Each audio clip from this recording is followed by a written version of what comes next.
saudara-saudara terkasih, dalam nama Tuhan Yesus. Saya akan menjelaskan proses keselamatan yang terpandang dari sudut Allah. Pertama, yaitu pemilihan. Pemilihan bukan apakah kita mengerti atau tidak mengerti, tetapi apakah Alkitab mengajarkan atau tidak. Kedua, yaitu predestinasi. Predestinasi yaitu kata Yunani prorizo, yang berarti menandai sebelumnya dan memunculkan 6 kali dalam kitab PB. 3. Adopsi. Kata adopsi huitosia, yang berarti menempatkan sebagai anak dan menjabarkan hak dan kewajiban sebagai pula posisi baru dari orang percaya dalam Kristus. Saya akan menjelaskan satu persatu. Pemilihan. Kata memilih berasal dari bahasa Yunani, yaitu akrigo, yang berarti memanggil keluar. Itu terdapat dalam Ulangan 7 ayat 6, di mana bangsa Israel telah dipilih. Kedua, dalam Perjanjian Baru 1 Timotius 5 ayat 21, yang orang-orang Lewi akan dipilih oleh Tuhan. Dan pemilihan itu adalah untuk berkewajiban untuk mempercayai kepada Alkitab. Yang kedua, predestinasi, yaitu Allah berdasarkan kedaulatannya, pilihannya, yang menandai orang percaya sejak kekekalan. Di sini beberapa karakteristik predestinasi dapat dilihat. Seluruh peristiwa, bukan hanya keselamatan secara individu. Di dalam Kisah Para Rasul 4 ayat 28, hal itu menentukan status kita sebagai anak-anak Allah. Dalam Efesus 1 ayat 5, itu menjaminkan kita dimuliakan pada akhirnya. Dalam Roma 8 ayat 29 sampai 30, yang tujuannya untuk meninggikan anugerah Allah. Pilihan dan predestinasi tidak meniadakan tanggung jawab manusia, meski pemilihan dan predestinasi adalah jelas diajarkan oleh kitab suci. Manusia tetap bertanggung jawab atas pilihannya. Yang ketiga, adopsi. Adopsi menempatkan sebagai anak-anak dan menjabarkan hak dan kewajiban. Demikian pula posisi baru dari orang percaya dalam Kristus. Kata ini diambil dari budaya Romawi, di mana dalam upacara legal, anak yang diadopsi diberikan secara hak sebagai anak natural. Dalam upacara itu ada 4 hal terjadi. Pertama, orang yang diadopsi kehilangan semua hak dari keluarga yang lama dan mendapatkan semua hak yang secara penuh sebagai hal anak sah dari keluarga yang baru. Kedua, ia menjadi ahli waris dari ayah barunya. Ketiga, kehidupan yang lama dari orang yang diadopsi dihapuskan sepenuhnya. Keempat, dalam pandangan hukum, orang yang diadopsi secara harfiah dan secara mutiak adalah anak dari bapaknya yang baru itu.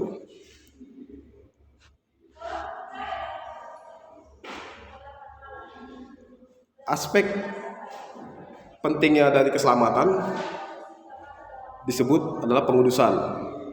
Pengudusan bahasa Yunani hagiosmos, berarti menghususkan, memiliki akar kata yang sama yang ditemukan dalam kata bahasa Inggris saint, holy, dan holiness, yaitu pengudusan istilah berkaitan dengan menggunakan dalam cara beragam di dalam kitab PL maupun PB.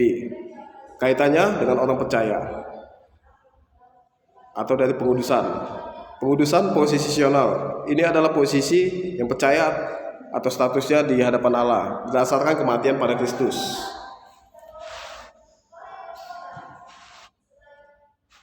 Perlu kita perhatikan bahwa sekelompok orang hidup dalam kedagingan di gereja Korintus disebut sebagai yang dikuduskan dalam Kristus Yesus. Terdapat dalam kitab 1 Korintus 1 ayat 2. Pengudusan posisional ini dicapai melalui kematian Kristus yang satu kali dan untuk semua, dalam Ibrani 10 ayat 10. Yang kedua, pengalaman pengudusan. Meskipun orang percaya dalam pengudusan, status telah terjamin. Namun pengudusan dalam pengalaman sehari-hari dapat berubah-ubah karena itu bergantung pada kehidupan pengalaman sehari-hari.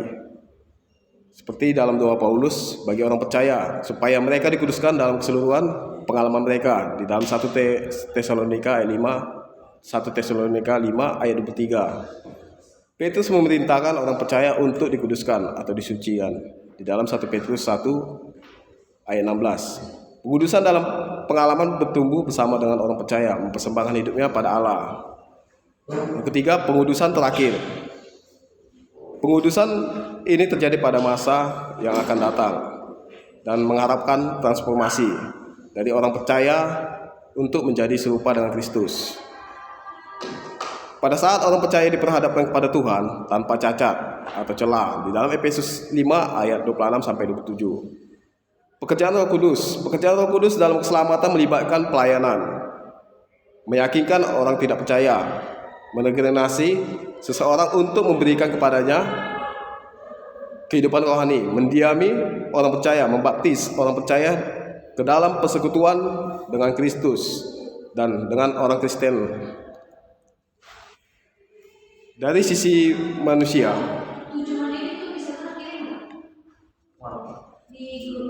atau sisi benar, istilah keselamatan adalah penting karena kemurnian dari Injil dipertaruhkan. Apakah istilah-istilah dari keselamatan?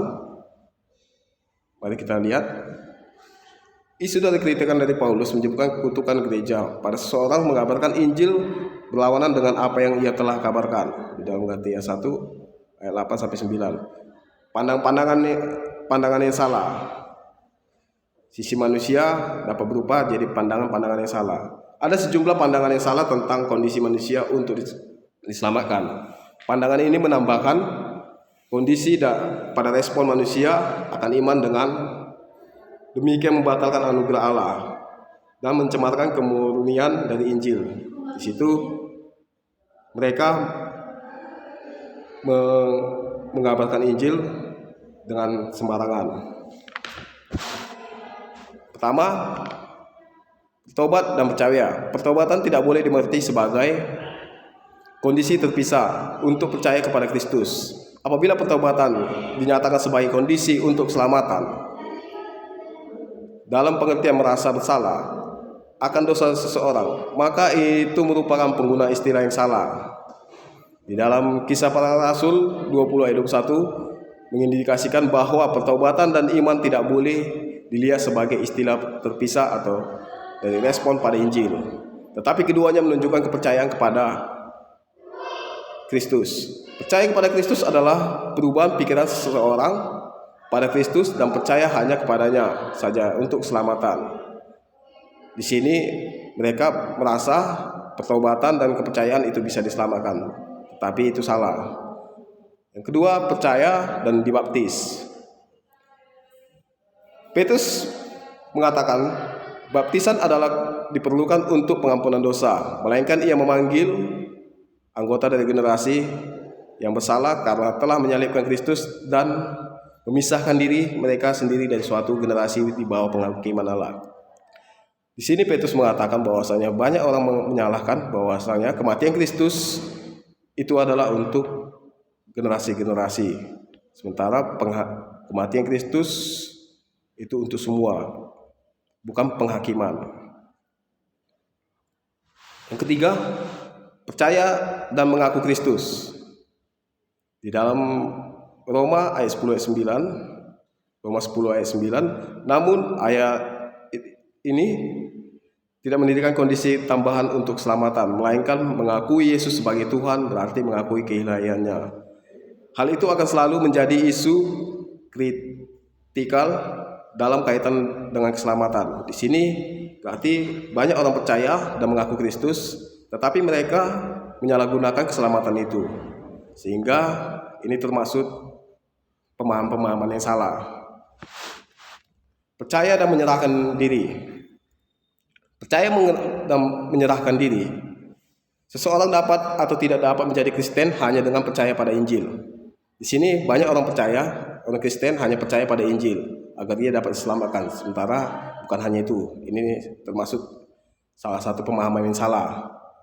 Pengakuan akan Kristus dan Tuhan menunjukkan keilahian Kristus, bukan tentang keilahiannya sebagai tambahan. Apabila penyerahan hidup seseorang kepada Kristus adalah keseharusan untuk keselamatan, maka tidak akan ada orang Kristen yang masih hidup dalam keadaan. Namun Paulus menyatakan dengan jelas bahwa kedatangan dalam Kristus ternyata masih hidup dalam kedagingan. Di sini bahwasanya banyak orang percaya dan menyerahkan diri, tetapi mereka masih mengikuti hal-hal kedagingan. Ini termasuk pemahaman yang salah di dalam sisi manusia. Di dalam sisi kebenaran atau dalam pandangan Alkitabiah, banyak kitab suci menegaskan bahwa tanggung jawab manusia dalam keselamatan hanyalah percaya pada Injil. Terdapat dalam Yohanes 1 ayat 12 atau Yohanes 3 ayat 16. Apa yang dimaksud percaya pada Injil? Iman mungkin cukup didefinisikan sebagai menyatakan kepercayaan. Penggunaan kata iman oleh Yohanes adalah sama dengan penggunaan Paulus.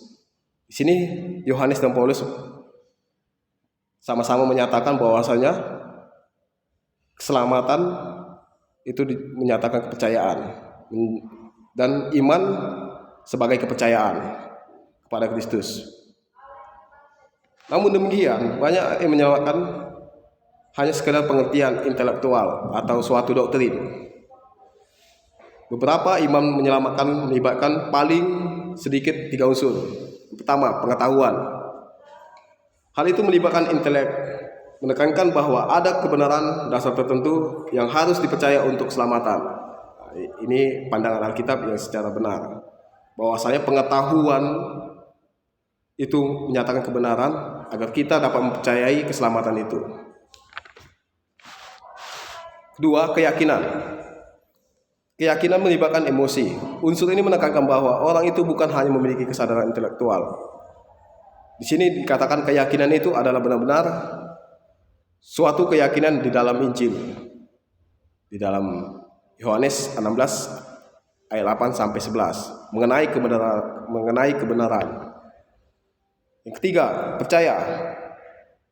Sebagai akibat pengetahuan akan Kristus, suatu keyakinan bahwa hal-hal itu adalah benar. Berarti di sini dikatakan kepercayaan itu adalah suatu hal yang benar. Harus juga suatu kepercayaan itu yang pasti. Suatu gerakan dari kehendak, yaitu suatu keputusan harus dibuat sebagai tindakan dari kehendak. Seringkali menunjukkan pada kehendak, dan itu Paulus menekankan bahwasanya pernyataan tentang keyakinan percaya dalam hatimu di dalam Roma 10 ayat 9. Berarti di sini dijelaskan bahwasanya di dalam proses keselamatan kita harus benar-benar melihat sisi dari Alkitabiah. Itulah sisi yang benar, bahwasanya ada 3 hal. Pengetahuan tentang Alkitab, pengetahuan tentang firman, itu yang diajarkan oleh Alkitab dalam penyampaian Yohanes dan Paulus kepada kita. 2, keyakinan. Keyakinan itu perlu kita sadari akan ada kebenaran, bahwasanya kita akan diselamatkan. Yang ketiga, kepercayaan. Percayaan itu dapat memberikan kita keselamatan, yang dikatakan Paulus bahwasanya kamu harus percaya di dalam hatimu. Di dalam kitab Roma ayat 10 sampai 9. Begini sekian yang saya bisa sampaikan. Terima kasih. Tuhan Yesus memberkati.